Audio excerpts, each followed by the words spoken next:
सोनभद्र में संविधान दिवस का धूमधाम से आयोजन, कर्मचारियों ने ली संविधान की प्रस्तावना की शपथ। नमस्कार, आप देख रहे हैं सुदर्शन उत्तर प्रदेश और मैं हूं आपके साथ जिया चौधरी। खबर में रुख करेंगे सोनभद्र की ओर, जहां रॉबर्ट्सगंज ब्लॉक में बुधवार को संविधान दिवस गरिमा और श्रद्धा के साथ मनाया गया। इस अवसर पर कर्मचारियों को संविधान की प्रस्तावना का शपथ पाठ कराया गया। कार्यक्रम को संबोधित करते हुए भाजपा अनुसूचित मोर्चा के क्षेत्र अध्यक्ष एवं सदर ब्लॉक प्रमुख अजीत रावत ने कहा कि भारतीय संविधान हमारे लोकतंत्र की आधारशिला है। बाबा साहब डॉक्टर भीमराव अंबेडकर ने इस न्यायपूर्ण और सम्मानता मुल्क समाज की कल्पना की थी। उसे साकार करने हर नागरिक का नैतिक दायित्व है। आइए जानते हैं इन सब में अजीत रावत का क्या कुछ कहना है। आज पूरे भारत में संविधान दिवस मनाया जा रहा है। जनपद सोनभद्र के रॉबर्ट्सगंज ब्लॉक में सदर प्रमुख अजीत रावत जी के नेतृत्व में यहाँ पर भी संविधान दिवस मनाया गया। काफी संख्या में लोग यहाँ पे एकत्रित थे और संविधान दिवस के रूप में बाबा साहब के जो पुष्प अर्पित करके, माला पहना करके, उनको नमस्कार करके एक संविधान की शपथ लिए। यहाँ पे अजीत रावत जी हमसे बात करते हैं। प्रमुख जी, आप लोग संविधान दिवस मना रहे हैं। संविधान दिवस के बारे में आज जो कार्यक्रम है उसके बारे में बताते हुए थोड़ा संविधान दिवस के बारे में बताएं। जी नमस्कार, मैं आपको धन्यवाद देना चाहता हूँ कि आज बाबा साहब भीमराव अंबेडकर के द्वारा रचित जो संविधान था, 26 नवंबर 1950 को जब भारत ने इसको अपनाया, लागू हुआ, उसके बाद 60 साल तक कांग्रेस की सरकार थी, लेकिन कभी भी न तो बाबा साहब को न हमारे इस संविधान को सम्मान देने की बात आई, कभी सम्मान नहीं मिला।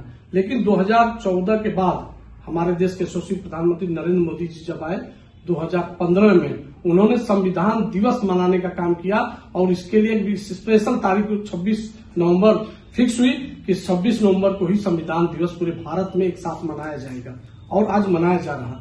तो आप देखिए कि दलितों को, पिछड़ों को, आदिवासी वनवासी को जो न्याय दिलाने की बात बाबा साहब करते थे, वो हमारे देश के यशस्वी प्रधानमंत्री नरेंद्र मोदी जी दे रहे हैं। इसलिए मैं बताना चाहता हूं कि बाबा साहब को जो पंथ तीर्थ जहां बाबा साहब जन्म लिए, जहां बाबा साहब ने दीक्षा ली नागपुर में, बाबा साहब जहां जाके लंदन में पढ़ाई की, इंग्लैंड में वरिष्ठी की, उसको, और बाबा साहब का जहां मृत्यु हुआ और जहां उनको अंतिम संस्कार किया गया मुंबई में, इन 5 स्थानों को कर करके पंचतीर्थ बनाने का काम नरेंद्र मोदी जी ने किया, भाजपा ने किया। आप जान लीजिए कि दलितों, पिछड़ों को, आदिवासियों, वनवासियों को जो सम्मान नरेंद्र मोदी जी की सरकार में मिला, वो कहीं नहीं मिला। आज की जो अन्य पार्टियां हैं, चाहे वो सपा हो, कांग्रेस हो, वो तो संविधान के प्रति जिस तरह से लगाव दिखा रही हैं, बाबा साहब का झंडा लेकर उतरी हैं, उसके बारे में क्या कहेंगे? मैं इसके बारे में सिर्फ इतना कहना चाहता हूँ, पूछना चाहता हूँ सभी लोग से कि इसके पहले 2014 के पहले कभी बाबा साहब को सम्मान देने के लिए कांग्रेस 60 साल तक थी,